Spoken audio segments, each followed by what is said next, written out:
Hello and welcome to episode 80 of the Bearded Banter Podcast, the gaming podcast where today's already been a fucking disaster. But you know what? We're gonna roll with it because we always do best during disasters. I'm your host, Shane the Beer One. With me, as always, is my co-host, Matt Legion Rex. How are you doing today, Matthew? Are you sure we do best during disasters? Yeah, we or do, is that actually. Just something you tell yourself to sleep better at night? This is something I tell myself when I'm crying myself to sleep. Don't worry, guys. We'll be fine. I don't know if Shane will be, but we'll be fine. I've been through plenty of breakdowns in my day. I'll be Shane's been through hell and back today. So please give him some time to recompose himself. Yeah, cut me a fucking break. Mm-hmm. Also joining us is our other co-host, Spencer. How are you doing today, Spenny boy? Oh shit, my dog's outside. What is with the dogs today? His dog is actually outside. Fucking dogs. All the problems today are arising from the fucking dogs. For those not in the know, we're recording this podcast a little bit later than usual because Shane had to wait for his dog to get back from the groomers. I had to wait for my fucking dog, and then he got picked up late, and he didn't show up until like an hour after he was supposed to, and I was like, ah! But now he's here. Now he's here. It's fine. Spencer's also has a dog. I do not have a dog. Pretty Instead, sure I have a cat. Spencer just fucked off to go get his dog. Spencer is no longer on the podcast. I think the red X of shame. Oh shit! is in order. Red X of shame. Bam! It's a tiny X, but it's on his chin. It's on his chin, like right there, like a tattoo. There's like a mark of shame on him. But you know, until he decides to join us again, that will remain. But welcome to Bearded Banter, everyone. If you are unfamiliar with our show format, we start with some general discussion, talk about what games we've been playing, and we finish that off with a discussion question of the week before we go right into the news. And honestly, this week's kind of dead for news, other than the Inside Xbox show that happened yesterday at XO19. That's pretty much where the bulk of the news comes from. We're going to go through that in detail, but we'll get to that when we get to that. So like always, we're going to start with some general discussion if everyone is ready to talk about the video games. Before I get comments saying how much of a bad pet owner I am. Yeah, you left your fucking dog outside. He was outside for like 2 minutes, and it was only because I heard him barking at the neighbor's dog. And you know what? 2 minutes means life or death sometimes, Spencer. True, but not when you're a fully... Well, you're not fully grown, but you're a ball of fucking energy like this douchebag. He was trying to break out, by the way. He was, digging at our back gate, and I was like, Jojo, and he looks at me like, what? What? What are you going to do about it? And I'm like... Was he breaking in so he could break out? Mm-hmm. Break in, break out. Let's talk about video games. Let's start with Matt, since Matt wasn't... Well, okay, no one was on last week, but Matt wasn't on the podcast before that. It was only you, Shane. So let's start with Matt. Matt, what have you been playing lately, if anything? With myself, no. No, I have not much. Actually, because school, and month of spook, and a bunch of other factors. Honestly, not really much. As per usual with me. However, so you can just skip right over me because I have nothing new to talk about. To be completely honest with you, so I mean that's fine if you wanna bow out, we can. Yeah, I'll bow out of this one because I really have nothing else. I really have nothing to talk about. I may have stuff to talk about next time if we have. I know we got one more podcast left. Yeah, there's one more banter before the end of the year, so. Yeah, one more banter, and I may have stuff to talk about because a certain game came out today that I might be getting. So I will may have stuff to talk about in a couple of weeks, but that's only if I get it. So. And we all know what that game is. It's obviously Farming Simulator 2020. It's obviously Farming Simulator, yes. Like, Matt's been looking forward to this all year. Yeah, very clearly. This is Matt's game of the decade. This is going to be my game of the decade. Anyway, Spencer, what have you been playing lately? I know you have at least one game to talk about that you're welcome for that. Yes. So big shout out to Shane. Me? Because he's like, hey, I found a game that you might like. And I'm like, if Shane finds a game for me, it's going to be like one of three things. It's either going to be like a paperwork simulator or like a pixelgraphic job dystopian simulator. A dystopian neo-futuristic mystery game. Transhumanism. Or like something to do with like journalism and the state. And luckily for me, this is pretty much all three of them wrapped in one. This is a transhumanist neo-journalism dystopian cyberpunk mystery game called State of Mind. And it was on Game Pass, I believe. Yeah, that's how I found out about it, because I was browsing Game Pass PC and I saw it, and immediately it screamed Spencer at me. Yes. Game's really good, actually. Has a unique, kind of interesting art style to it, where everything's kind of like polygonal. Yeah, it's like a polygonal type art style, which a lot of indie games have been adopting lately. Actually, I've noticed. Mm-hmm. It is a story about two lives. One life of a man who has everything. He has a loving wife, sort of. He has a child who listens to him, sort of. He lives in the rich part of town. Mostly. And he works a good job. He's loved by everybody. And then you play as the journalist character whose wife left him and stole his child and stole his son, who does a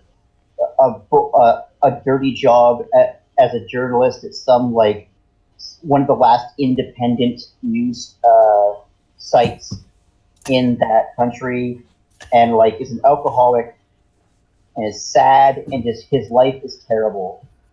And then I haven't got to the part where they cross over yet, or like a big twist or anything. But so far, gameplay is really good. You kind of scan the area for like things to look at, and then you solve puzzles, and then you kind of like have to figure out things, like make decisions. And the movement is a bit weird because it's not tank controls, but it's like when you go to move, it's almost like the person's chest moves first and the legs That's weird. follow. That's weird. It takes a couple minutes to get used to it, but once you do, you can get around the world pretty quickly. But yeah, it's really kind of an odd movement. I was like, oh, can I turn the sensitivity down? You can for the look, not for the movement. But so far, I am enjoying it. It's pretty good. Well, you're welcome for that. Thank you. And I got to play Terry Bogard. That's the first thing I was going to talk about, so we might as well overlap there. Me, Matt, and Shane all played Terry. Yeah, Terry Bogard finally came out for Smash last week, and we all got the chance to play him. And he's basically pre-patch Smash 4 Ryu, who was fucking disgusting. And if you know how to use Terry, can be fucking disgusting. Yeah, Terry's great. Yes. I love Terry. Yeah, he's very funny, very similar to Ryu, not only in the way that he controls, but also he has directional inputs that can power up his moves. But Terry has like way more complicated inputs than Ryu ever did. Because he's got super specials. When you get over 100%, you can do Buster Wolf and Power Geyser. And they have really complicated inputs. Like one of them is quarter circle forward, but then all the way back. So it's like quarter circle forward and then half circle back. So it's like a swaying motion. And then the other one is just double quarter circle. It's like your standard super Hadoken. But I found out, actually, when I was browsing Twitter, that there's really simplified inputs Like, even more simplified than the ones Sakurai brought up in the presentation, where it's like, if you double tap forward down directional, you can get Buster Wolf. So if you just double tap that shit, Buster Wolf. And then if you just do like a little like quarter circle from the back diagonal, forward diagonal, you can do fucking Power Geyser. Oh shit! So if you know if you know the inputs, you can mash those out pretty easily. You can just cheese it. Which is what I said in my Terry video. Which go watch that. Go watch this Terry video. It'll probably be in the end card. That's what I said in the Terry video. It's like I like the approach they took with Terry. They went full fighting game approach with the command inputs and the super specials and the move canceling and all that. But he's just as brain dead as every other character. If you mash that shit out, it will 60% of the time it works every time. Exactly. So it's like he's supposed to be the fighting game character, but just like any fighting game, if you just mash it out, it usually works. So listen, there's something really fun about the fact that depending on which direction you're facing, you either get a burning knuckle or a crack shoot. Yeah, you have back special now, which especially off stage when you miss input and then you go flying in the opposite direction. Like, thanks, Sakurai. As a person who like genuinely loves Terry Bogard, I have a really big soft spot for crack shoot, dude. Yeah. Like a really big soft spot. And Buster Wolf is an amazing finish. Mm-hmm. And the fact that you can combo like from Burning Knuckle into back throw into Buster Wolf. There's a really simple TOD that we found where it's like, if you hit Nair into F tilt, Burning Knuckle, and then into Final Smash, it's a 0 to death. Like, every time. From mid stage too. So Terry keeping that DLC tradition. Terry is fun. I would not say he's hose mad, but he's definitely evil. He's hose tilted.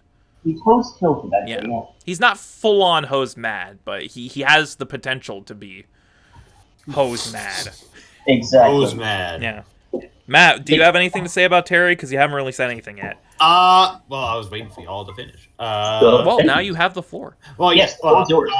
Terry's great. I really like him. He's fast. He's really easy to play. The button combos are surprisingly easy to get the hang of. They're not like I find them easier to input than Ryu's. I've always had problems inputting Ryu's commands compared to Terry's.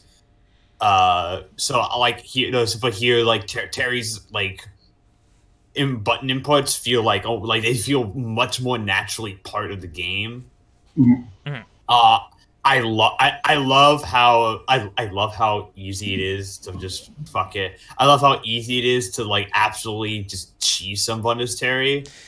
Like, yeah, absolutely. It's like he's like one of the easiest characters to do that with now. He's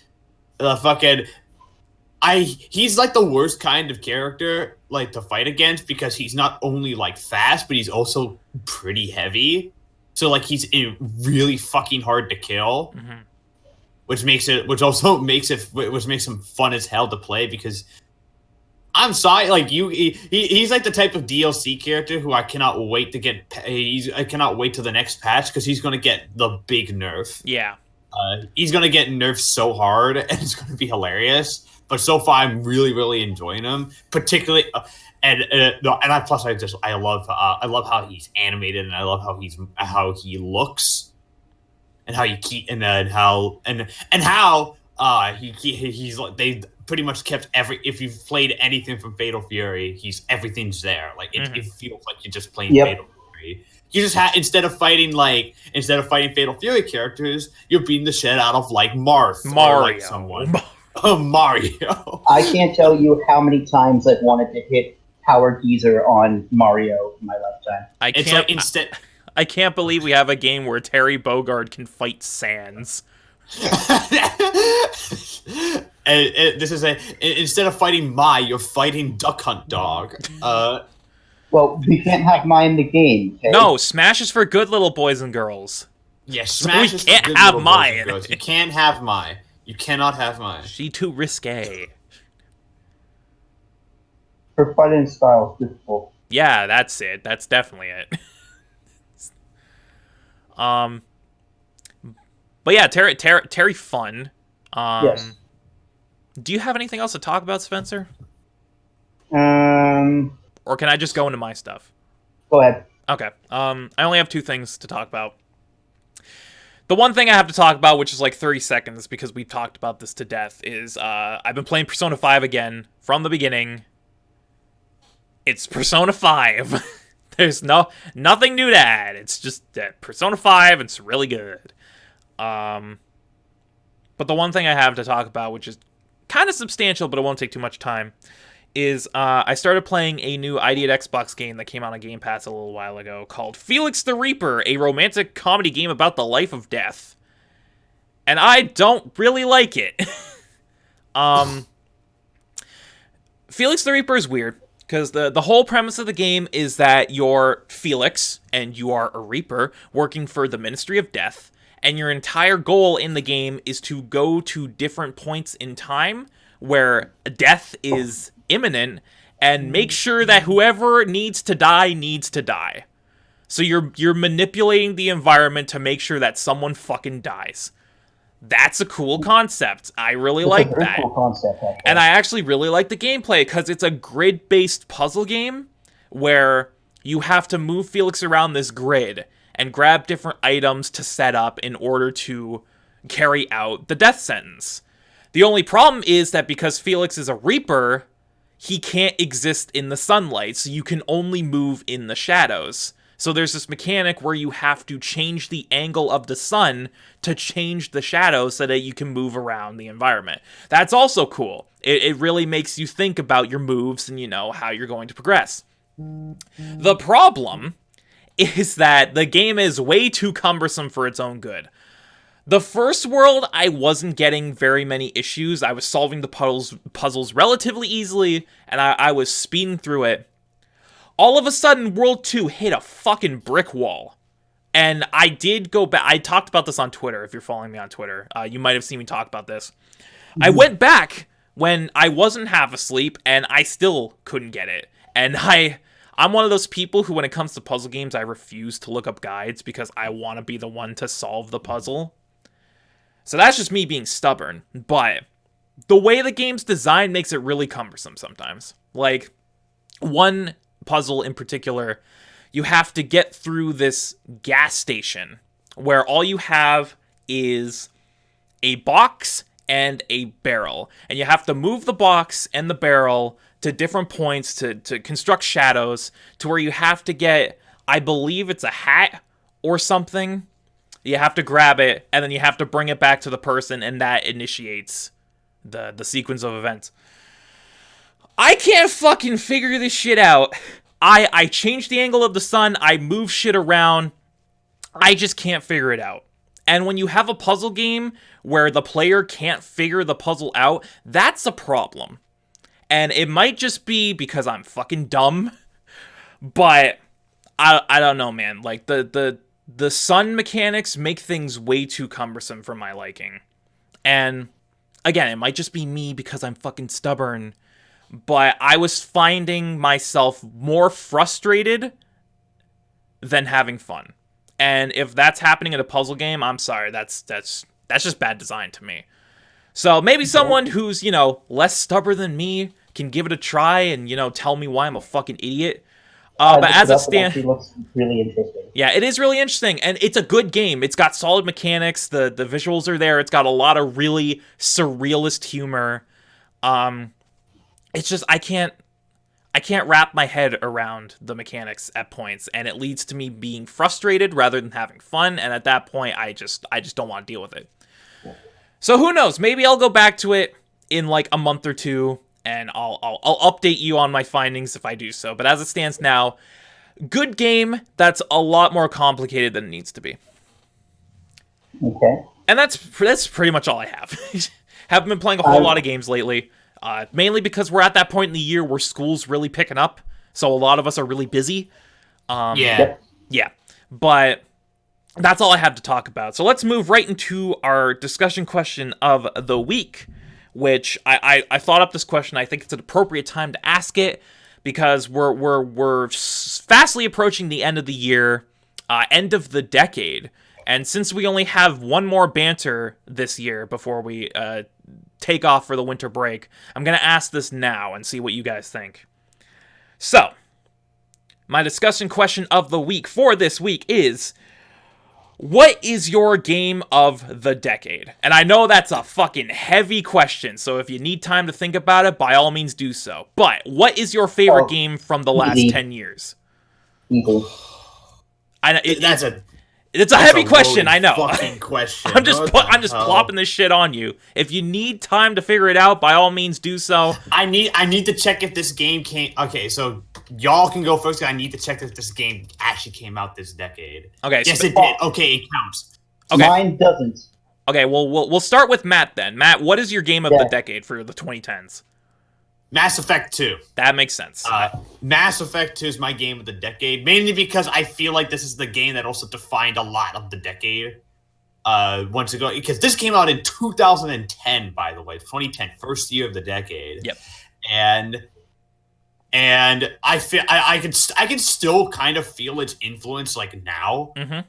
Like a lot of every RPG series wants to be the next Mass Effect. They want to be the next next big the next bit with the choice based system, the constant the dialogue trees, the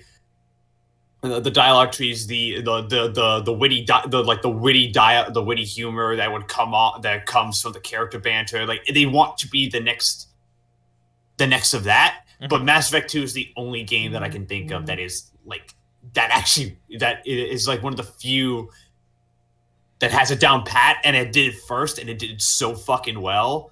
Plus, it's just a really fucking it's just such a polished game from start to finish. Like I have never ran into any issues playing that game at all. It's one of the it's ridiculously polished, and it is so much fun to play.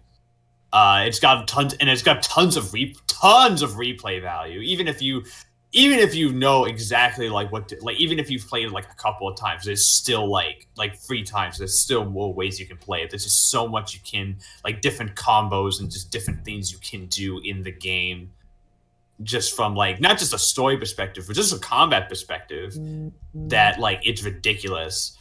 So it's one of the that's, to me, that's my game of the decade. I would also maybe go with Last of Us. Mm-hmm. That's a solid choice too.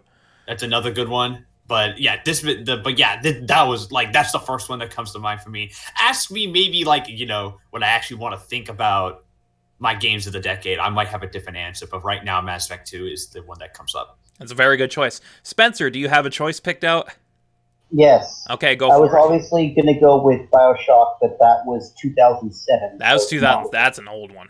Yeah, that's the last decade. So I was like, okay, so between 2009 and now, and I was going to go with something from this year, but I'm like, I'm going to not, because that's a bit, in my eyes, that's a bit cheap. Because it's the best game of the decade, when some of these games haven't been out for a year yet, feels really cheap to me. So I'm going from a game that came out in 2012. 2012. So, yes. Hotline Miami. Oh. So, I'm a big fan of puzzle games. Mm-hmm. I'm a big fan of kind of fast action, but more than anything, I'm a big fan of 1980s Miami Vice, neon lights, rave music aesthetic. And Hotline Miami has that in spades. Not only is it an actually very unique and deep introspective story about the human psyche and the ego and the superego, not only is its soundtrack an absolute banger from start to finish. Mm-hmm. Not only is it this unique isometric kind of take on old school like beat 'em up shooter games, but it had something fun in it. Hotline Miami is fun. Yes, this is my 400th death on this level within 10 seconds. But when I'm able to, it's almost like Super Meat Boy, where when you're able to like die and then get back in the action almost immediately, that helps difficult games feel fun. Because if I die to something and then I have to wait 20 seconds to reload, and also have to replay like 10 minutes. Yeah, that's not fun. But if I die within 10 seconds and it takes half a second to reboot, I'll play that 10 seconds again because that 10 seconds was fun. Maybe I can think of something differently this time. Maybe I can throw the gun. Maybe I can shoot. Maybe I can sneak. Maybe I can pick a different mask, because all the different masks, you know, they all added a bunch of different kind of ways to play each level. And what's the most interesting thing to me is this. Well, one, it's a Devolver game. Mm-hmm. And it's really the game that put Devolver on the map, if we're being honest. Yeah. I mean, if you want to be technical, the first game they did was Sam Max. But this was the game that really brought attention to Devolver. Mm-hmm. And what's the most fascinating thing about this is that the game, like all video games, it was pirated shortly after it came out. But the creators, who are Swedish, went onto the pirate sites and actually patched the illegal downloads, because in their own words, they didn't want their game to be ruined by a bad patch. So they basically put their game out for free and said, play it, pirate it, we don't care, but if you like it, consider buying it. And it's a really interesting kind of take on these people. And the second one is even more insane. But as of now, that is probably the best and most fun I've had playing a video game in 10 years. Mm-hmm. It's a very, very solid choice, one I didn't even think of. Now, you talked about picking a game from this year being cheap. Why is it DMC5? Why is it DMC5? Okay, I'm gonna have two answers. I'm gonna have my cheap answer and say DMC5, because that is easily the most fun I've had playing a video game in the last 10 years, and I'm not even fucking joking. Shane is not gonna show about DMC5 for the next, 10. I'm not gonna spend too much time on it, because I fucking talked this game to death. But I honestly thought when I first played it, it would be a honeymoon period. Like, after 2 or 3 months, I'll be like, yeah, it wasn't as good as I thought it was. No! I've played it 4 times, and I still love it just as much as I did on that first time. If you want my cheap answer, it's DMC5, no doubt. But if you want a not cheap answer, I actually thought about this. I'm going to have to go with a little game from 2015 that redefined an entire genre of video games. The infamous PS4 exclusive, and still my favorite game on the PlayStation 4, okay. Bloodborne. Okay. Infamous. Well, because it's fucking hard as shit. I thought you were gonna go with something like a meme answer, it's the infamous game. It's fucking Putty Squad for PlayStation 4. It's fucking The Blob 2 remastered. No, but hey man, I don't know about you. I mean, The Blob's pretty good. Yeah, I'm about to say, I don't know about you. The Blob's pretty good, but The Blob is really good, so No, but if you want my not cheap answer that isn't DMC5, I'm gonna have to go with Bloodborne. Because Bloodborne was one of those games that honestly changed my outlook on video games. Because when I first played it, I just got sucked into it. I fell down a fucking rabbit hole that was Bloodborne. And it took everything that was great about the Souls games before it and made it more aggressive, more ferocious, and more visceral. And honestly, that style of combat in those types of games, I still think Bloodborne does it better than any other game. Only rivaled by Sekiro, which isn't even fair because it's the same fucking developers. but I still think Bloodborne beats it out just a bit. Especially when you take into consideration the lore behind Bloodborne, the visual design with its horrific gothic architecture and Lovecraftian monster design. Just how ferocious and violent the game is, and how fast it is, and how it's just a pleasure to control, and, coupled with the weapon switching and the gun parrying, it's a beautiful disaster of a game where it has so many twists and turns, and it's both its gameplay and its story. It just weaves into this masterpiece. Again, like I said, I still think it's the best game on PS4, and nothing's really come close to it.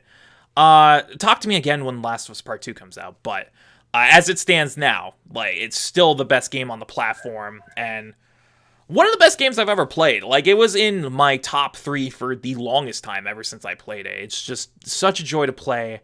And yes, it is frustrating when it gets really difficult, but it's one of those games, like Spencer said with Hotline Miami, it's difficult, but it's rewarding once you get through the difficulty. So it always keeps you coming back. So yeah, I'm not cheap answer, Bloodborne, but if you want my real honest answer, it's DMC5. Of course it is. I'm a cheap bitch and I know it, so I'm not even gonna fucking pretend that that's not my real answer. But with that said, that wraps up our general discussion for the week, which means, boys, we can go right into the news. Hey. News is pretty dead. I would imagine so. We're not going to get anything really substantial until the Game Awards, and even then, we're not going to be doing banter anymore by the time the Game Awards comes around. So pretty dead this week, although we did have Inside Xbox from XO19 in London, which is the bulk of our news this week.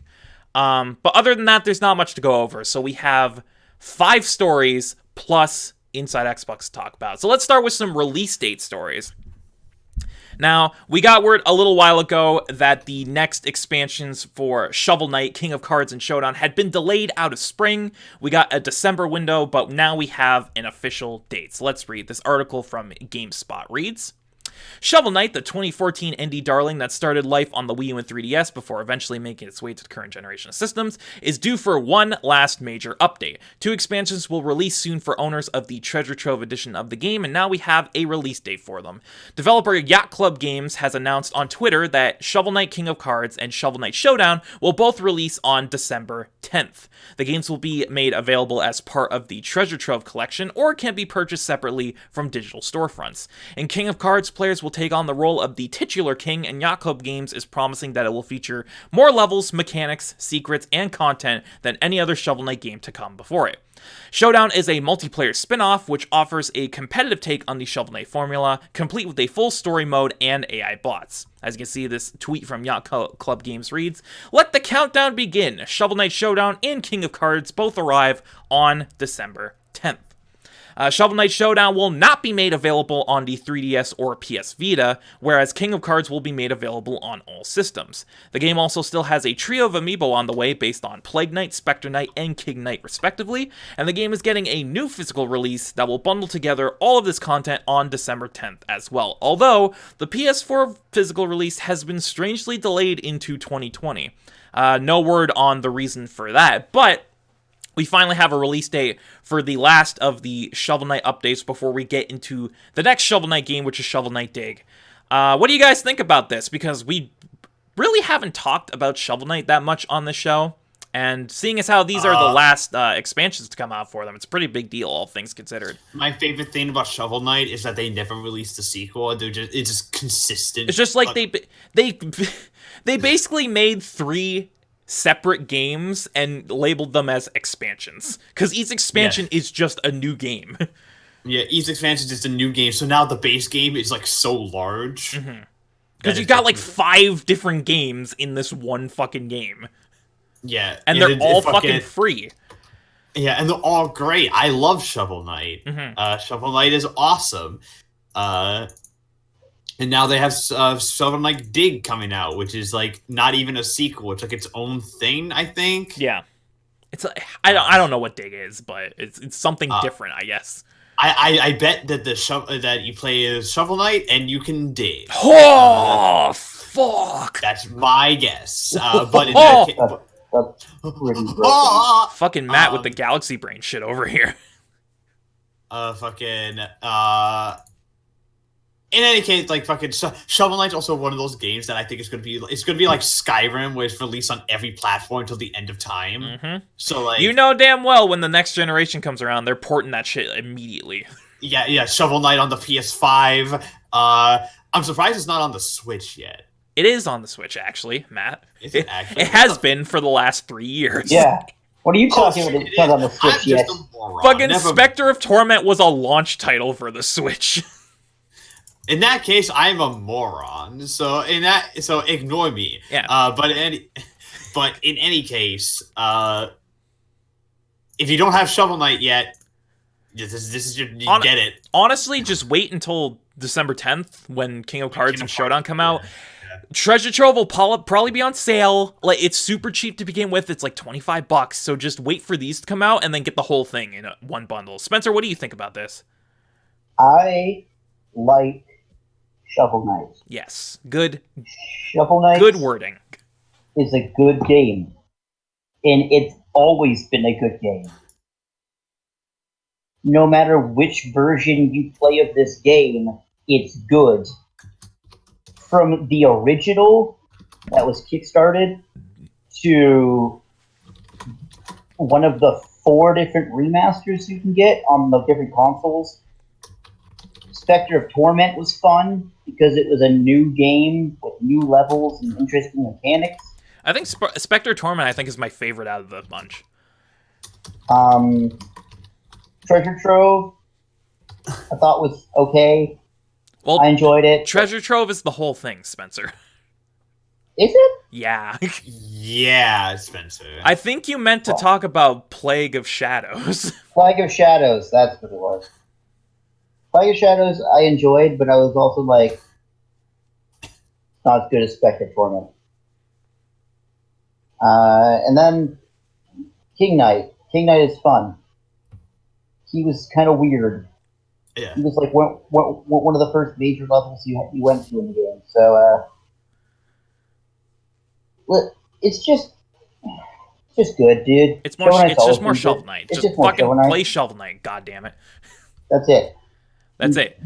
You've had like 7 years to play this game. Come on. Moving on, we have some more release date stories to talk about, particularly with the Outer Worlds Nintendo Switch version, which we learned right before the game came out that it wasn't launching at the same time as the other versions, but we now have a release window narrowed down. So let's read.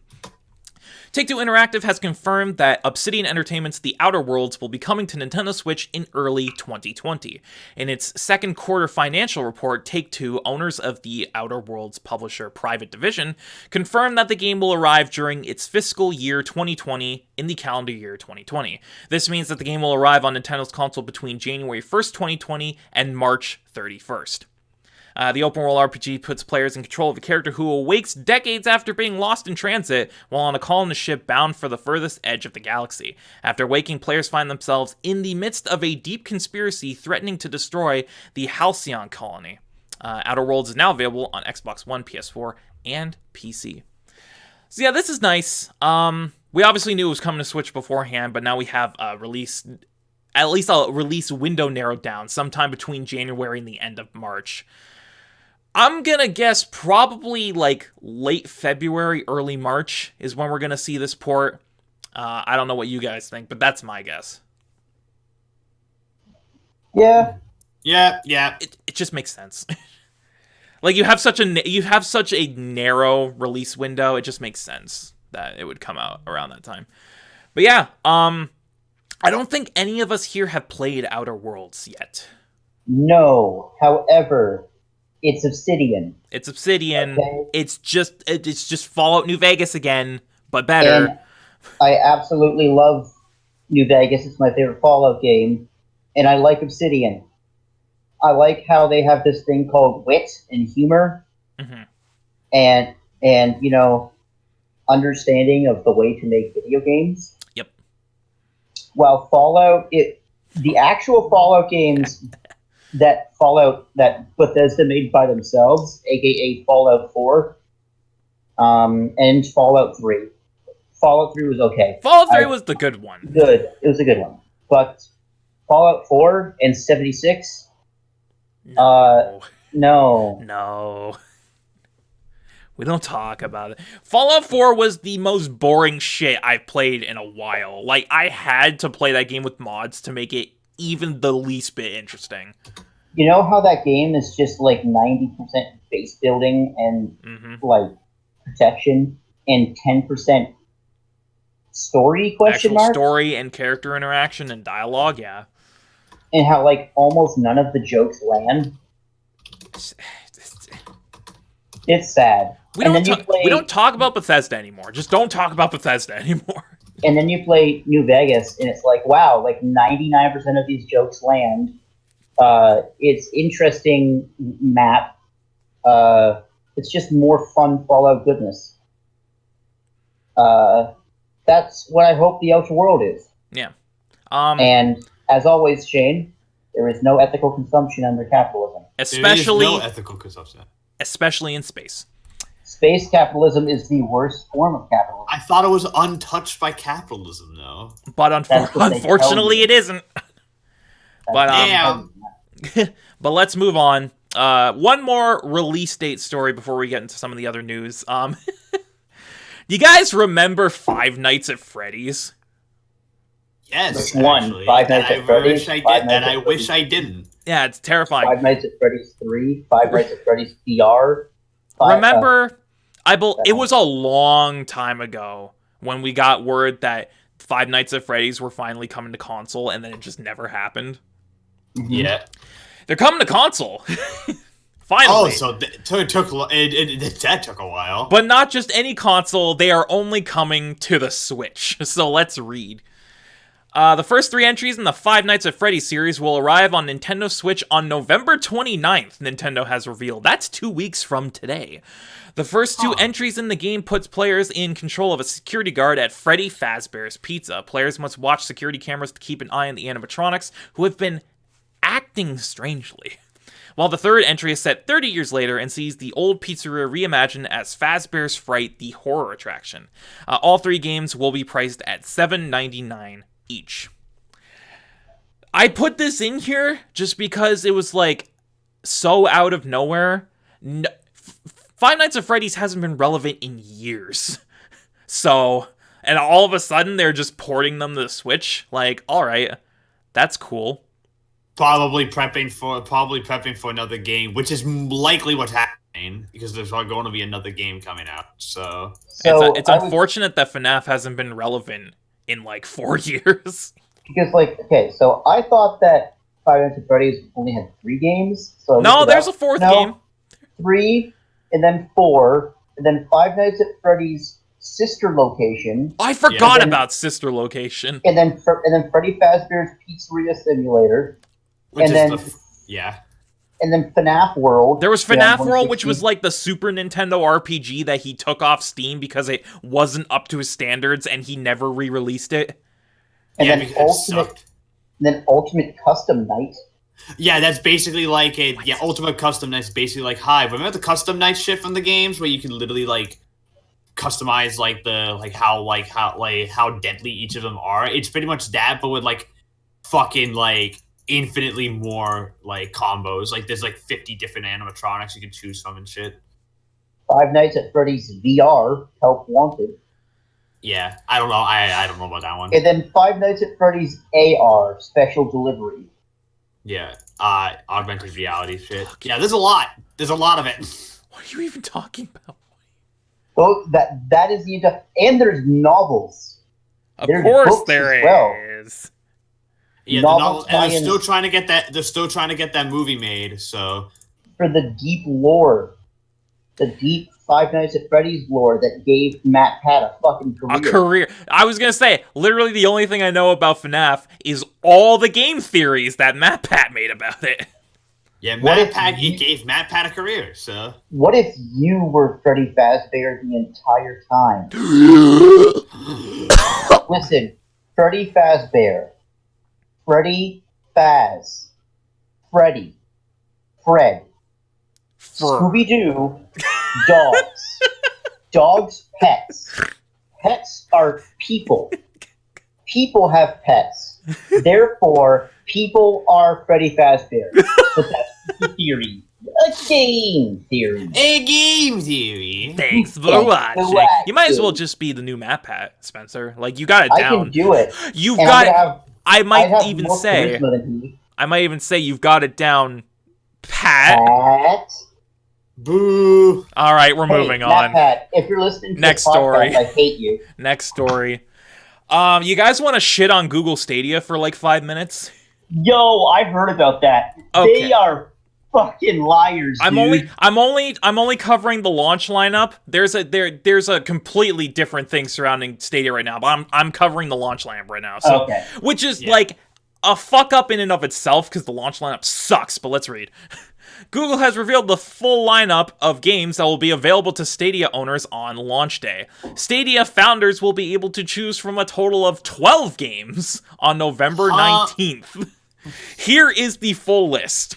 Please, I want to hear what Assassin's Creed Odyssey, Destiny 2, Guilt, Just Dance 2020, Kine, I don't even know what Kine is, Mortal Kombat 11, Red Dead Redemption 2, Thumper, Tomb Raider Definitive Edition, Rise of the Tomb Raider, Shadow of the Tomb Raider, and Samurai Showdown. That's it. That's it. You get 12 games. Three of them are Tomb Raider. Tomb Raiders. One of them is Just Dance. Another is Thumper, which is a fun game, yes, but Thumper? Why would you play Thumper with input lag? Anyway, I'm getting beside the point. Google also revealed a number of other titles that will be made available via Stadia throughout the rest of 2019, which include Attack on Titan 2, Borderlands 3, Darksiders Genesis, Dragon Ball Xenoverse 2, Farming Simulator 19. Oh shit. Final Fantasy 15. Football Manager 2020. Ghost Recon Breakpoint. Grid. Metro Exodus. NBA 2K20.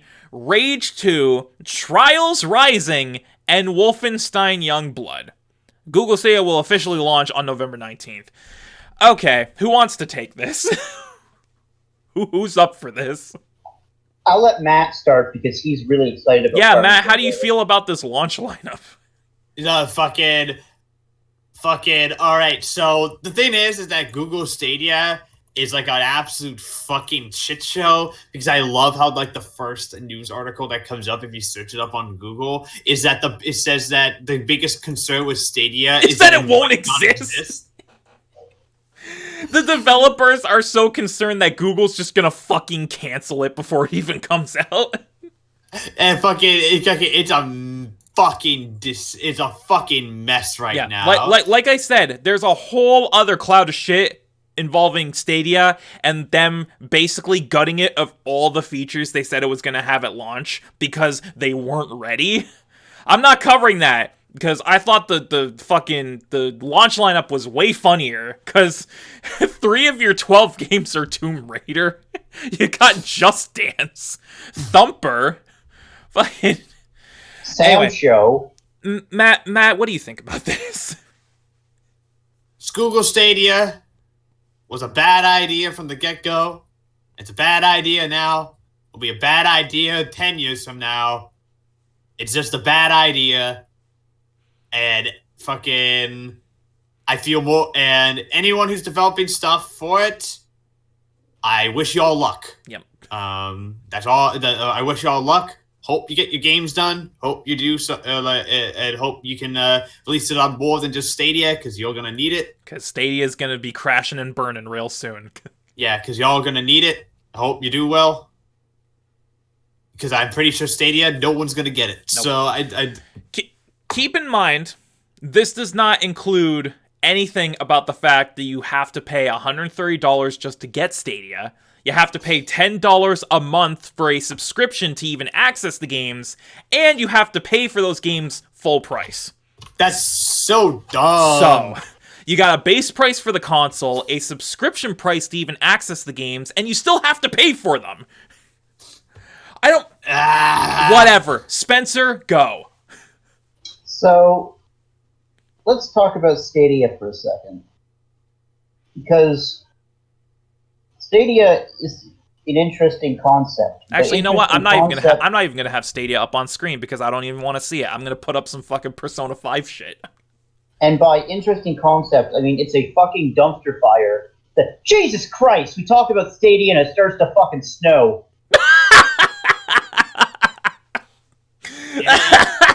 Stadia's causing the end of the fucking world. Of the fucking universe. I hate Stadia with a burning passion. Because not only is it the epitome of like capitalist monopolistic practices that Google can now just own the cloud. Yep.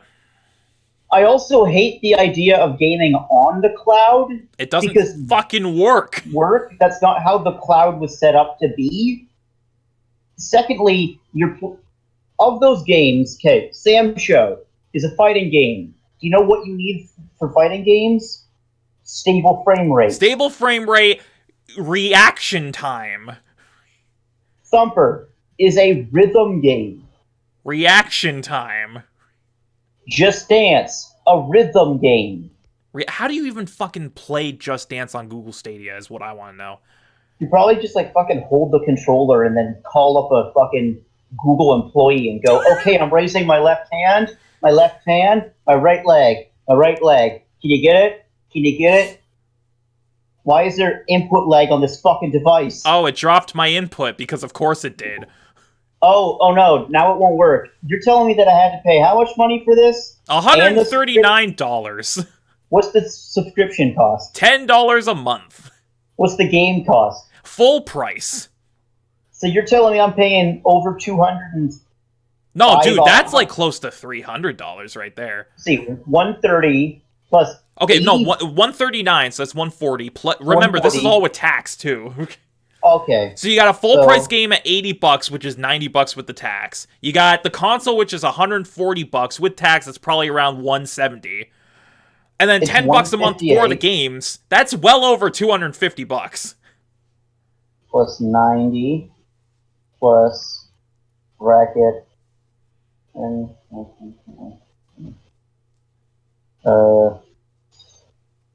I just have a slideshow of different Persona wallpapers going because I don't even want to look at Stadia right now. So if you buy Stadia and a year of Stadia membership, Premium, whatever it is, Premium, and one game, if you buy a single video game, you're at, for the year, almost $400.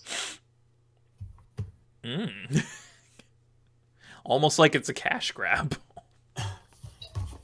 It'll be about $140 a year. If you buy no games. No, if you buy the subscription to get your games, but then don't buy the games because you have to. Well, okay. What is an average number of games you'd say you'd buy in a year? Like 15, maybe? I'd say around 15 sounds like a good baseline. 15? So 90 times 15. That's like $600, $700. That's almost $1,500. All right, I was lowballing it apparently. And that's if you buy 15 games at full price. Obviously, it'll be around maybe $1,000 if you throw in some indie games.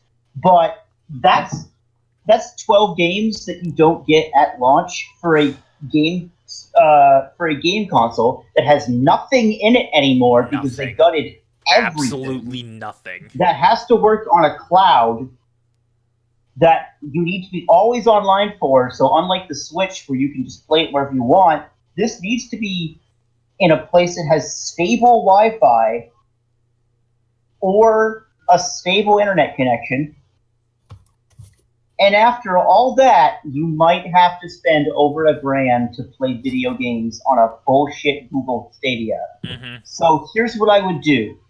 Give the people their money back.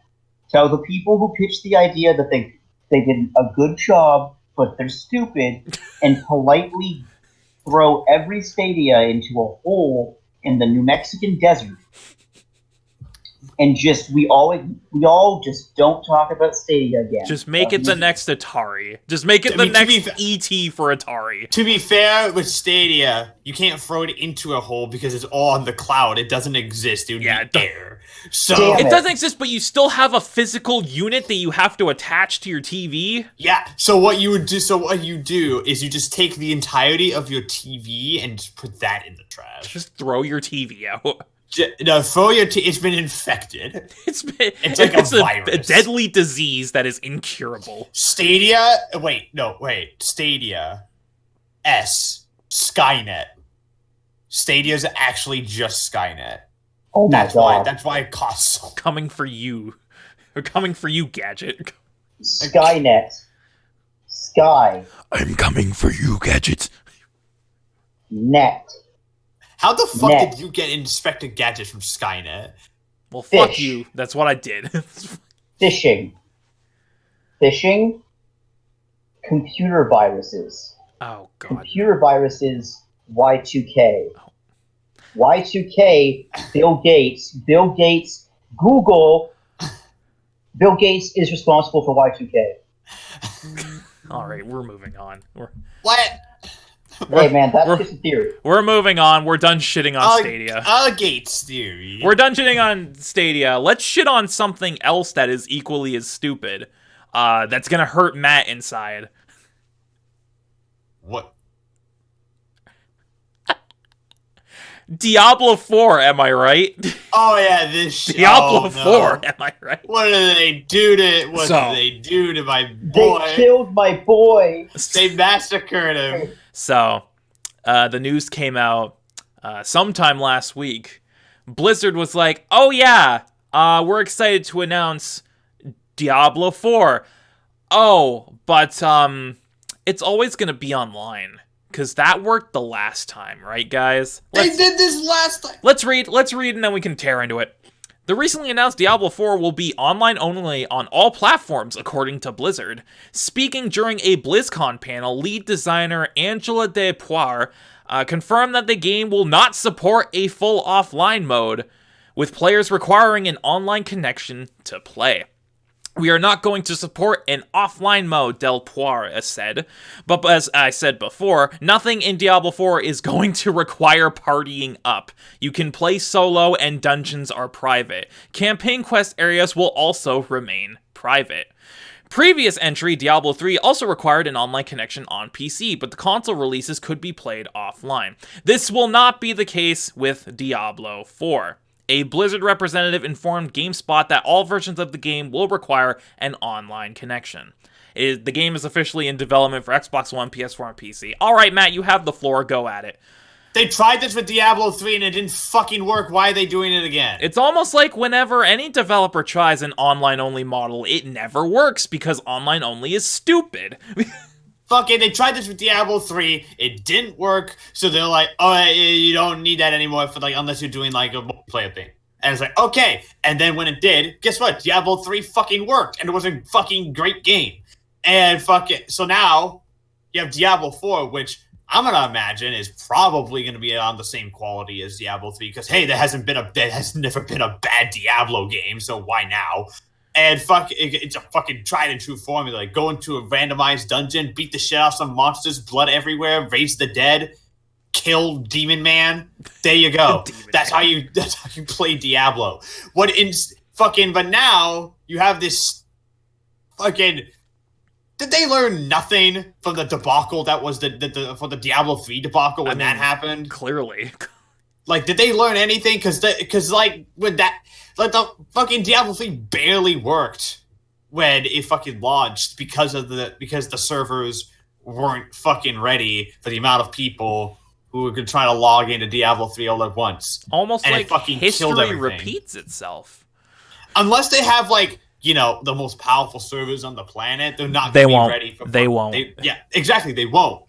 It won't. The fucking no developers have ever been ready for the amount of people going into launch. Every developer in the history of video games, when they've done an online-only model, has always...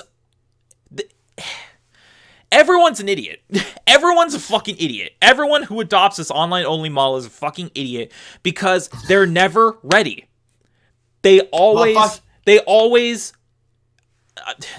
I'm all right. very angry, and the word is slipping my mind. All right. If Diablo 4, let's just say, if Diablo 4 was always online, but you could meet other players at all times, it was kind of almost like an MMO type thing in a way. Sure. Then okay, yeah, I wouldn't care because I'm okay, then it has to be always online. If it isn't, then what the fuck? But that's not what the game is, because no, it's not you can Diablo. Still play alone. Why the fuck is it always online?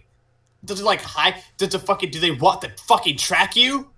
What the fuck? They want to collect your data, dude. Do they want to collect your data so they can bring it back to the fucking Chinese government? # free Hong Kong? Do you... What? I'm just tired of this. Fucking get rid of online only. Get rid of DRM. Get rid of fucking always online. Get rid of that shit unless it's really needed. Fucking...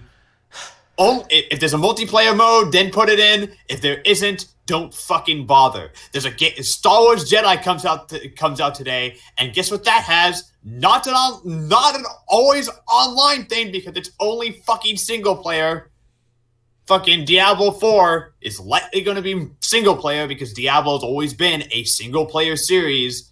Why in the fuck does it have online DRM? I'm done. Fuck everything. Jeffrey Epstein didn't kill himself.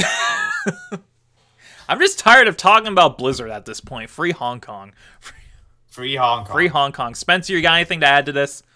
Oh, I straight up, I'm not joking because I've never played a Diablo game in my life. I just assumed, because I heard about Diablo 3 and stuff like that I always assumed that it was an MMO. No, it's not. No, Diablo's not. It's a dungeon. Diablo 3 does have a multiplayer mode, though, so it does have a multiplayer mode, though. But it's not an always online, massive scale thing. I straight up thought it was, an MMO. So I was like, why are people getting upset? I thought No, it's a dungeon crawler, dude. It's a dungeon crawler, randomized dungeons, that kind of shit. If you like old school, dungeon crawlers in the vein of, Binding of Isaac is actually a good way to describe it. If you like Binding of Isaac, you'll like Diablo. Okay. Yeah, I don't see the point about always online stuff anymore. New companies are assuming that your infrastructure is like Fort Knox, and that B, only 100 people are going to play this game at one time, so we don't need to upgrade the servers. C, they always underestimate the amount of people that'll play their games, and that's why the servers especially at launch. I'm not gonna lie. If I was making a game and it was always online, I would be ready day one for 1 billion people. I'm I don't care how much it costs. If every single human being on the earth wants to play Diablo 4 at the same time, I want them to be able to play our damn game. We have to make sure that game fucking works.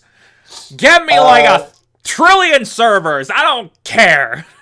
Rent out an entire fucking Idaho desert as my computer. Rent out an entire underground military base full of supercomputers. We need it. Get the president on the line. Get down, Mr. President. Here come the Diablo fanboys. Get down, Mr. President. You're a fraud, Spider-Man.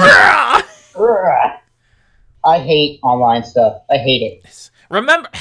I don't have a super good internet connection. My internet connection's okay. It works for the most part.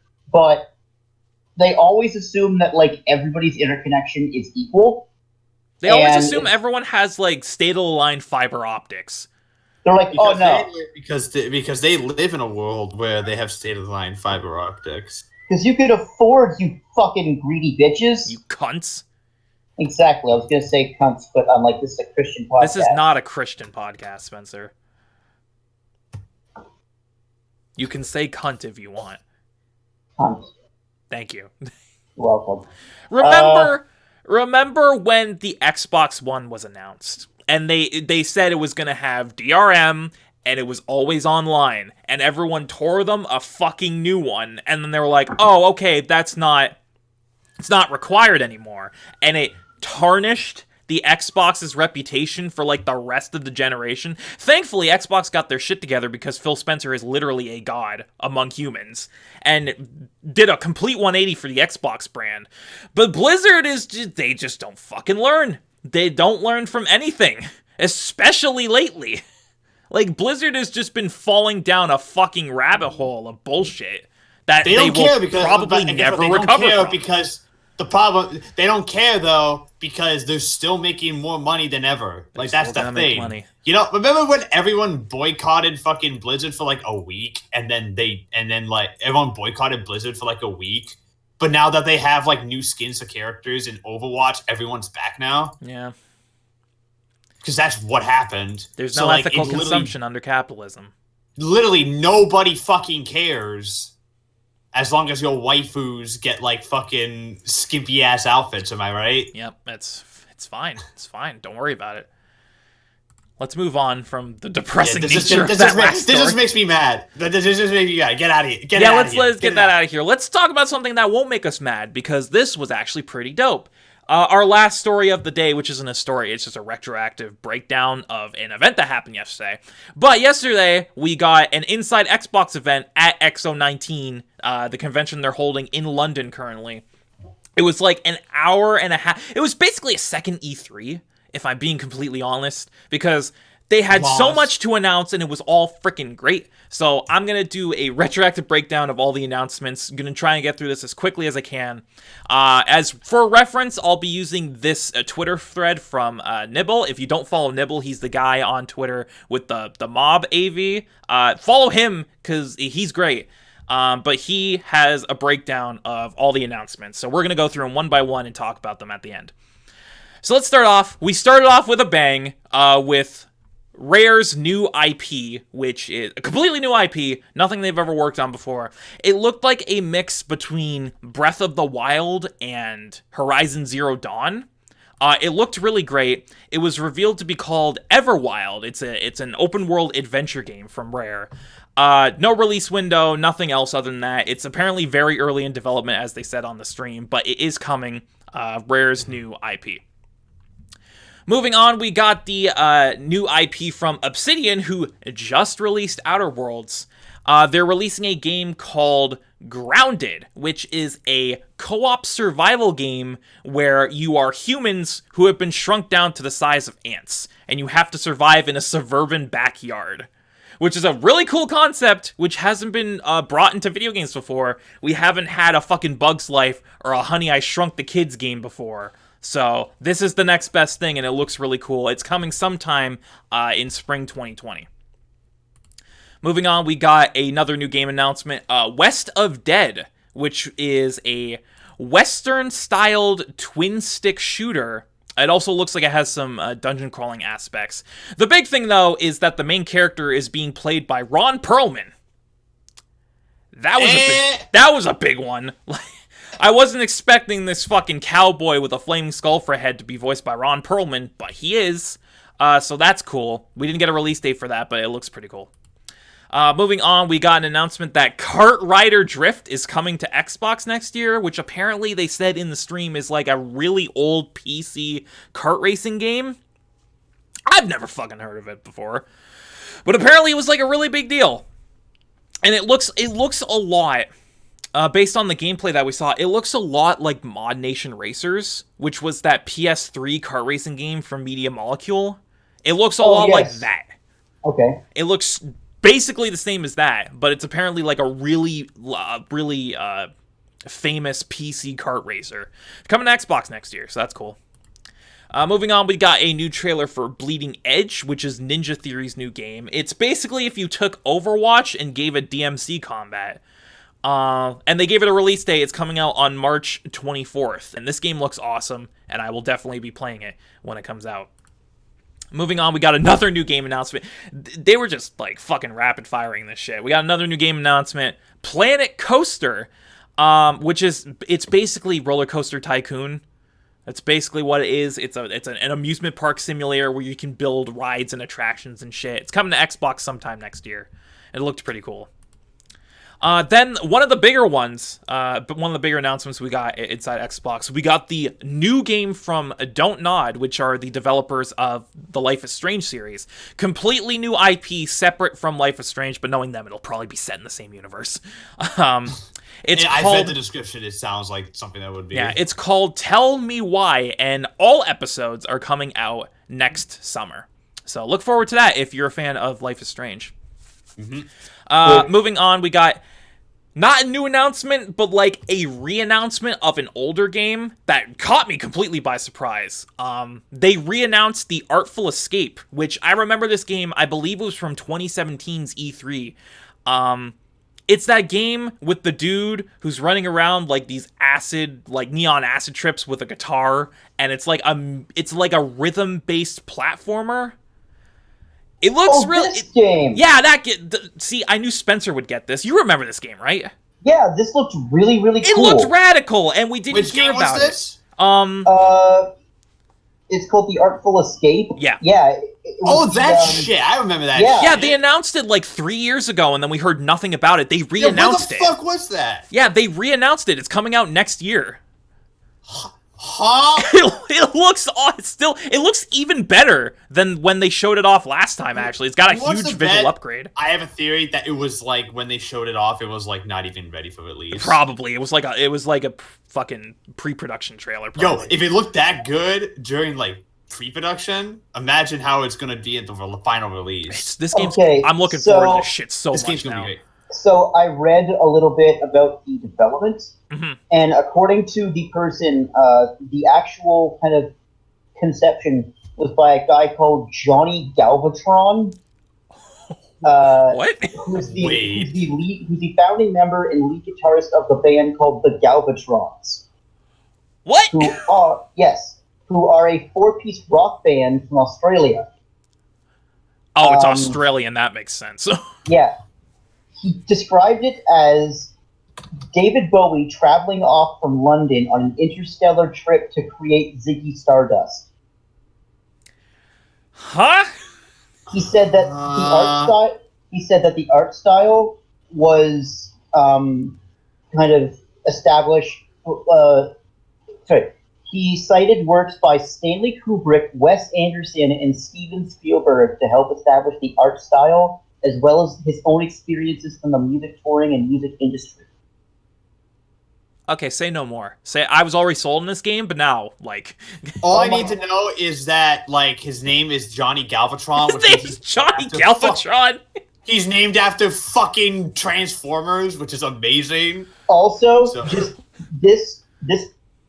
the music is done by a guy called Johnny Venditti, and it is based off of folk music legend Bob Dylan. You know what? This is best game of next. All right, you know what? Most anticipated next year. That's not the music. That's the main character. The main character is based off of Bob Dylan. I know. Say no more. Say no more. Shut up. We get it. This is gonna be so cool, dude. Most anticipated of next year immediately. Like, holy shit. Unironically, as well. Well, let's move on before we just spend the next hour talking about this game. Oh my god, I'm sorry, one more thing. Okay, I'll go back. Sorry, I need to go through this one more time. So, I just clicked on the gameplay thing, and it's described as a platform game where you move the character. Yep. Yeah. However, during the game, you can encounter things that you can study to obtain a sample that you can play on your guitar to create different things. You can sample enemies to get their abilities. It's a fucking Kirby game. You can sample them, but you instead of sucking them up, you fucking just do whatever every rap artist does nowadays. You fucking whip shit on guitar. Them. You just shred. This is gonna be the greatest game of the decade. Oh. Sample them. You know what? This blew my mind when I saw it yesterday, and now all of a sudden, this is my most anticipated game next year. I can't even fucking lie about that. Yeah. Okay, let's move on. Yes. Like we're gonna spend like the rest of the day talking about this game if we don't move on. Okay.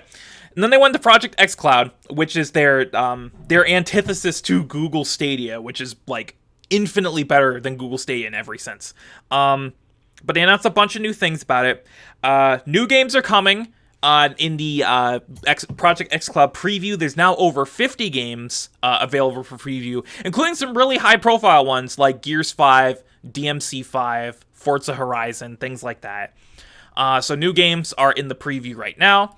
They announced that the preview is coming to Windows 10 next year, and that, this was the shocker, Project xCloud will be getting DualShock 4 support. So you can use your Sony-branded controller to play your Xbox games. Okay. That's fine. That's not weird or anything. They also said that the preview in 2020 will be coming to Canada, Western Europe, India, and Japan. And they also announced that Game Pass will be receiving xCloud support in 2020. So sometime next year, all games in Game Pass will have xCloud support, so you can play them on the go. And honestly, every time they talk about xCloud, I get more excited about it, because this is what Google Stadia should have been. Like, it's stable cloud streaming. And from what I've heard from everyone who's done the preview, it's like barely noticeable. Like, it's apparently everyone who's done the preview says it just feels like you're playing it on your console. Which, this is just what Stadia should be. Like, fucking learn from Microsoft, Google. God. But moving on, more game announcements. Y'all like Yakuza? That Sony exclusive series? I actually hate Yakuza. I've never played a game in my life. Well, Damn. Yakuza's coming to Xbox next year. Right? Wait. I should also state I'm super joking. Yeah, no. Spencer loves Yakuza. because I was like, bruh. Spencer's doing a bit. I'm doing a bit. No, I've played and beaten every Yakuza game. This series slaps. Mm-hmm. The series that has been Sony exclusive for almost 2 decades. Mm-hmm. Now it's on the now it's coming to Xbox. Xbox. Yakuza 0 and both Kiwami games are coming to Game Pass in early 2020. So there's that. Xbox is just pulling out all the stops. Well, let's move on. There was another new game reveal called Drake Hollow, which looked like some sort of survival/city simulator where you have relationships with these weird woodland creatures who build civilization. Looked fucking weird, but that's coming sometime next year. And then moving on, we got one of the bigger reveals, which we heard we were going to get news about beforehand, but we finally got a release date for Halo Reach coming to the Master Chief Collection. It is coming to both Xbox One and PC on December 3rd. And it's being released as a separate release on PC, and then they're going to be rolling out the rest of the games as time goes on. It's getting added to the Xbox One version of the Master Chief Collection at the same time.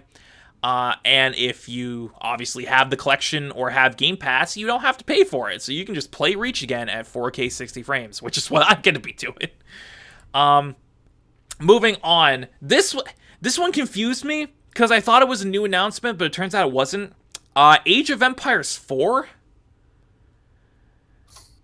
I thought this was a new announcement, but apparently they announced this like 2 or 3 years ago, and they announced it a while ago. They just haven't shown much of it. There just hasn't been any details, but we got our first gameplay trailer, and yeah, it looks like Age of Empires, all right. It looks real good. As someone who loves Age of Empires, I can assure you that most of the changes they're making are actually pretty massive. Mm-hmm. But you wouldn't be able to tell unless you play Age of Empires. Yeah. So there was no release date or release window. Just, hey, the game still exists and we're working on it. And then there was a gameplay trailer. It looks really good. And then we knew this before, but I honestly, it completely didn't even cross my mind until it actually happened. That Age of Empires 2 Definitive Edition is out. It's out. You can play it. Yeah. So I mean, Age of Empires 2 has been out for 20 years. 20 fucking years, but now it's remastered. Yeah, the remastered edition with 4K textures and enhanced visuals and new campaign, new campaigns, quality of life improvements. It's out now. You can play it on both the Windows 10 store and Steam, and it's on Game Pass. So if you like Age of Empires, go play it. Moving on, we got another new game announcement called Last Stop, which looks like a weird, almost Telltale style game. Where it looks like a point-and-click-esque style adventure game with a lot of dialogue options and character choices. It has that weird, almost polygonal art style that, like we said earlier, I've noticed a lot of indie games have been adopting lately. But yeah, it's a narrative-driven adventure game, and it's coming out sometime soon. There wasn't much more other than that. Moving on, we got a new trailer for Minecraft Dungeons and a full gameplay demo. It's basically Minecraft Diablo. That's all it is. It looks great. Yeah. And it's coming out in April to Xbox Game Pass. And then more Game Pass. This was basically where they just went wild with Game Pass. They're like, hey, look at the bajillion games that are coming to Game Pass. Oh, what's this? We have 2 executives from Square Enix to talk about Game Pass? And then they said, yeah. Every Final We heard you. You want more games on Xbox. Well, we heard, and we're going to deliver. So, Final Fantasy 7, 8 Remastered, 9, 10 and 10.2 HD, 12, 13, 13.2, Lightning Returns, and 15 are all coming to Game Pass in 2020.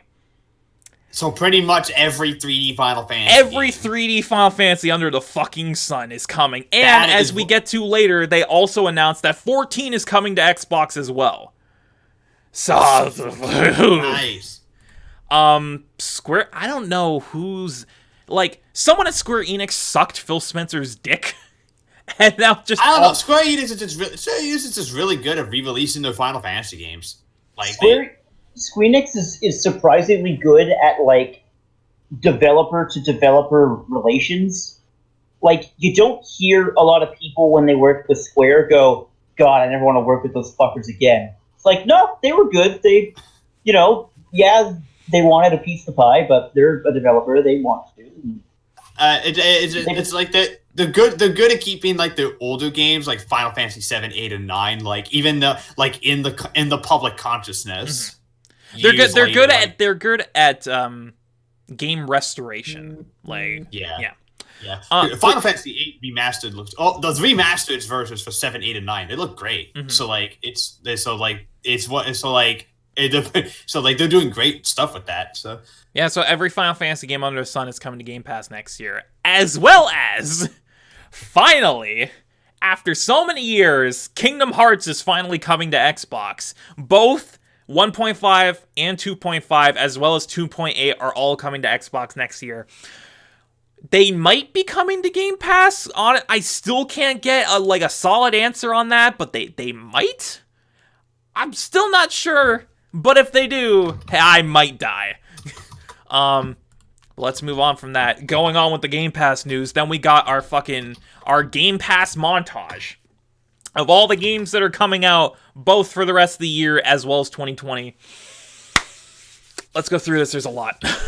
So, games that are available right now include Age of Empires 2 Definitive Edition, Rage 2, Remnant from the Ashes, Hearts of Iron 4, the Lego Ninjago movie game, the Talos Principle, Tracks, and Age of Wonders Planetfall. Those are all available right now on Game Pass. Nice. Coming for the rest of the year include, but are not limited to, Darksiders 3, Life is Strange 2 Episode 4, Vambrace, I don't know what that is, but it looks cool, The Escapist 2, Halo Reach, My Friend Pedro! Fuck yes! That's right, baby! I'm glad I didn't buy it! And The Witcher 3. Oh, shit. And then some, but not all, of the games that are coming in 2020 include Ori and the Will of the Wisps, Minecraft Dungeons, Grounded, Bleeding Edge, Wasteland 3, Microsoft Flight Simulator, Final Fantasy 7, 8, 9, 10, 10-2, 13, 13-2, Lightning Returns 15, Yakuza 0, Yakuza Kiwami, Kiwami 2, Tekken 7, and a bunch of ID at Xbox games, all coming to Game Pass. And, like, you see it up on your screen right now. This screen makes me wet. It makes me moist. Ew. This made Shane's Willy go woo. Willy go whoop. It's like, hang on, where's the spring sound effect? Like boing. That was me. Shane saw it and immediately had to. This ruined Shane's No Nut November. Yeah, I was just like, Shane lost No Nut November when this happened. Yeah, you know the beam struggle between Goku and Vegeta in the Saiyan Saga? That was me. That was me, but Kaioken times 4, that was me. Instead of a beam, it was cum. It was jizz. It was just hot semen. Hot and sticky. Okay. No, the ones that really made me go like, what the fuck, were Rage 2 and My Friend Pedro, both of which I've wanted to play but just haven't got around to. Glad I didn't buy them, am I right? My Friend Pedro's so great, yeah, dude. I know. I can't wait to fucking play it. It comes out next month on Game Pass. I'm gonna... Anyway. And then we had, as is tradition with any Xbox event, we had our ID at Xbox montage of all the indie games that they're working on, some of which include Trax the Train Set game, which is a model train simulator. All right. Streets of Rage 4. Skatebird, which is Tony Hawk's Pro Skater if you were a sparrow. Skatebird. I'm not even fucking joking. It's Pro Skater if you were a fucking sparrow on a tiny, like, tech deck skateboard. Skatebird. And Pugs, which is you're a pug and you're stretchy. That's cool. And then they announced that all indies shown during this montage will be made available day one on Game Pass. So, of course, just make my willy even harder, Xbox. You're giving me everything I've ever wanted. Like I said previously, this was announced after the show. But Phil Spencer did announce that Final Fantasy XIV is also coming with the rest of the Final Fantasy games. Whether or not it's coming to Game Pass wasn't specified, but it is coming to Xbox. And then they rounded off the show with a new trailer for Wasteland 3, which is that weird strategy game that's like the old country bumpkin grandpa shooting yeehaw. That's the best way I can describe it, and that was terrible. Old shooting grandpa. But yeah, they showed a new trailer for Wasteland 3, and they gave it a release date of May 19th, 2020. And that is everything that was announced at Inside Xbox. I was the only one who watched this as it was going live, because you guys were busy. Yeah, just... Actually, I wasn't busy. I was just at school not doing anything, so... Okay, cool. I didn't know about Skatebird, but the more I see about Skatebird, the more I'm interested in Skatebird. Based on this list of announcements, what did you guys think of this Inside Xbox? Because right from the get-go, they said this is going to be the biggest Inside Xbox ever. And they were not kidding. They did not disappoint. Let's start with Matt. What did you think of Inside Xbox just based on this list of announcements? Because there was a lot.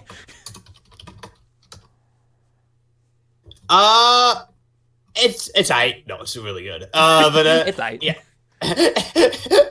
I'd give it a 6 out of 10. I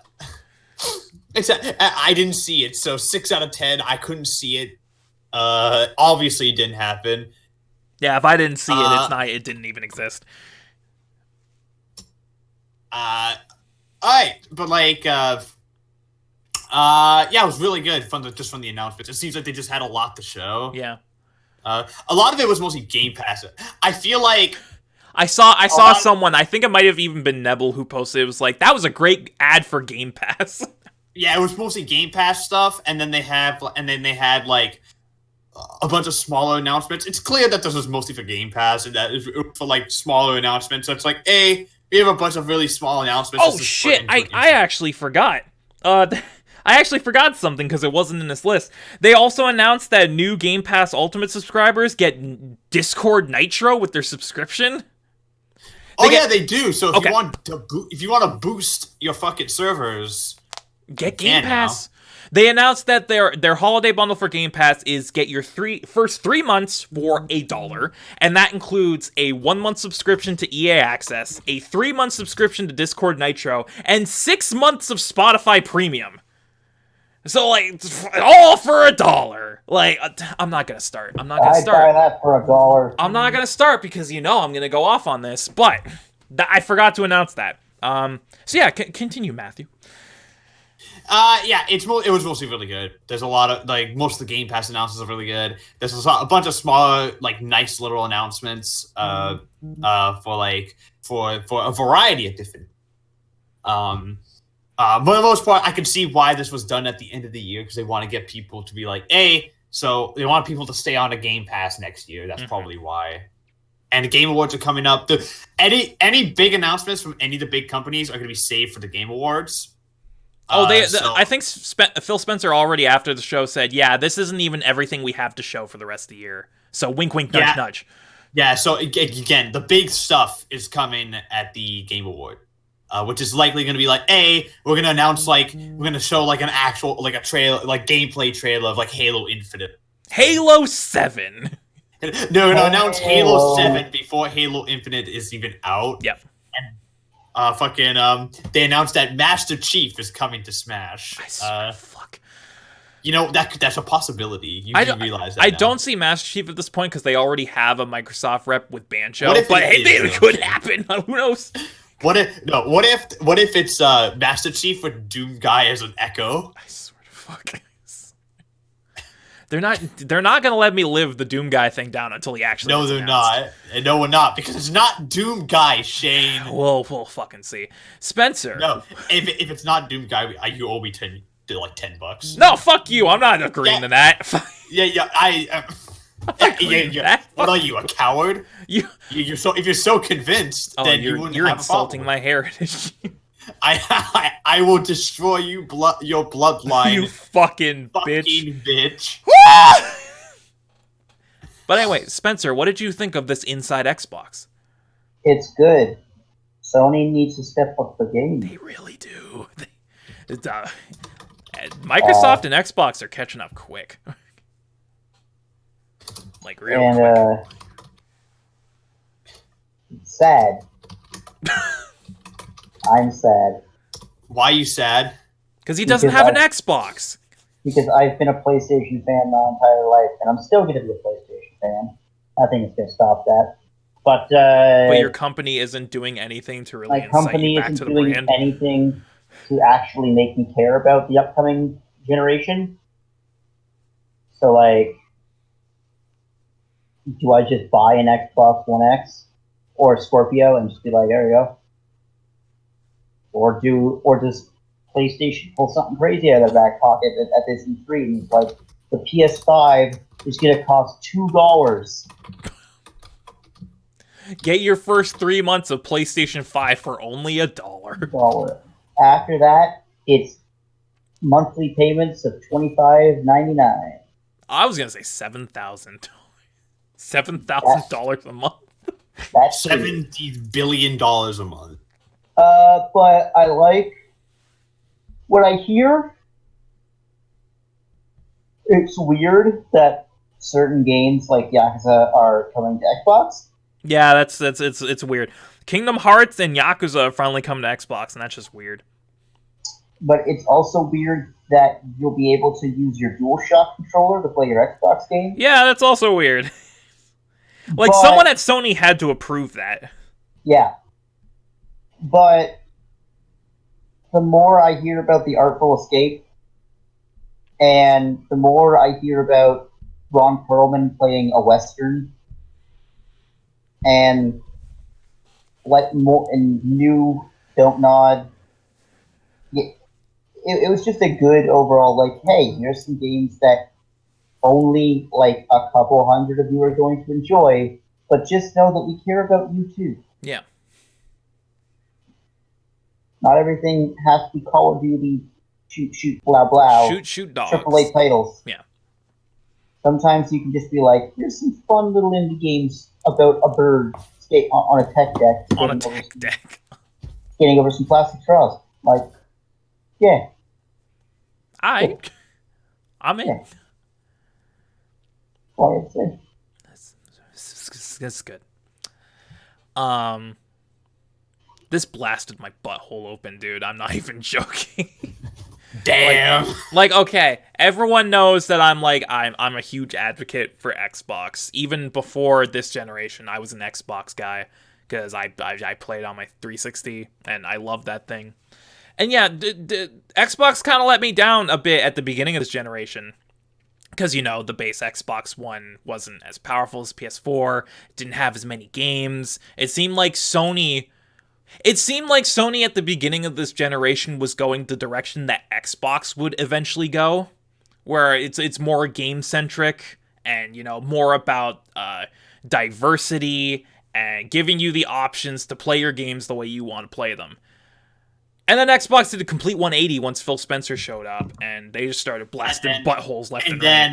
And then Sony got cocky, like they always do. They did the same thing with the PS2 and the PS3. How much do you think the PS5 is going to cost? Like $7,000. $7,000. No, $7,001. Yes, it's got $1 tax. Good and balanced.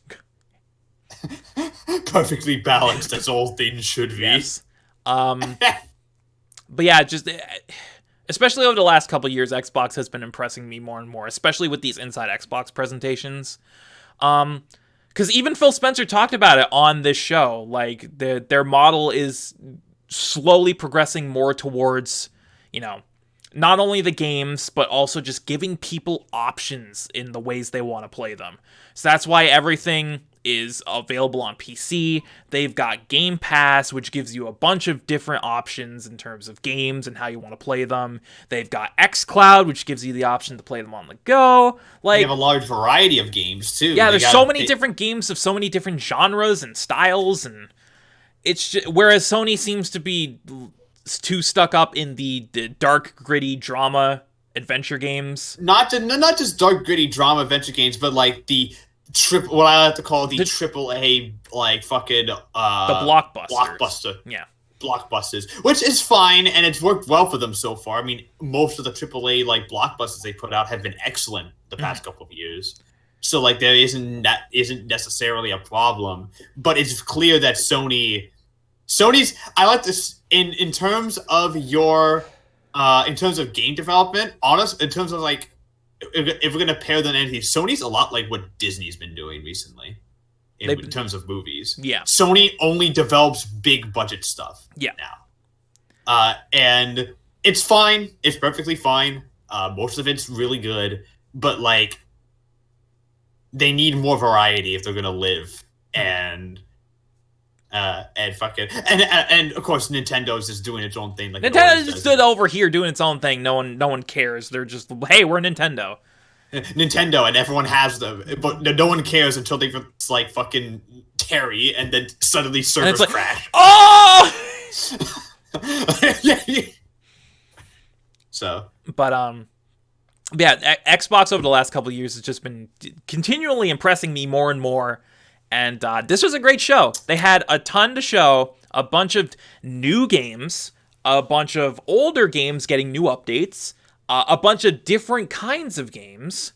And of course, like, it was predominantly Game Pass, but seeing as how Game Pass is like their main push right now, that and also Project xCloud, Xbox is more worried about just giving people options. They want to give them good games, but also they want to give them multiple options on how to play them. And I really like that direction they're going, because it's working for them. Like, Xbox is slowly building steam and catching up to Sony.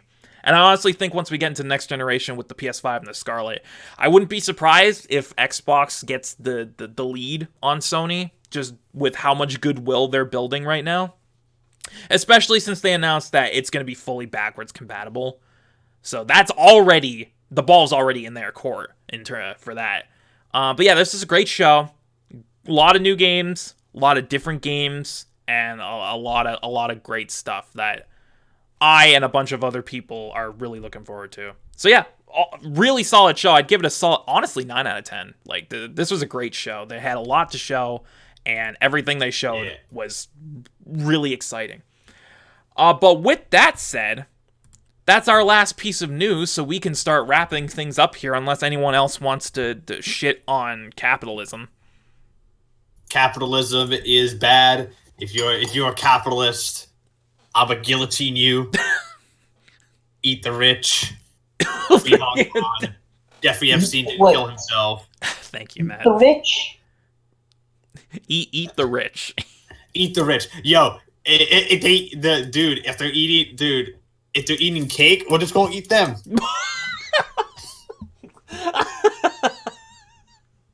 All right, we're ending it. So we're gonna wrap things up here. Yeah, I got nothing to say to that. Yeah, nothing.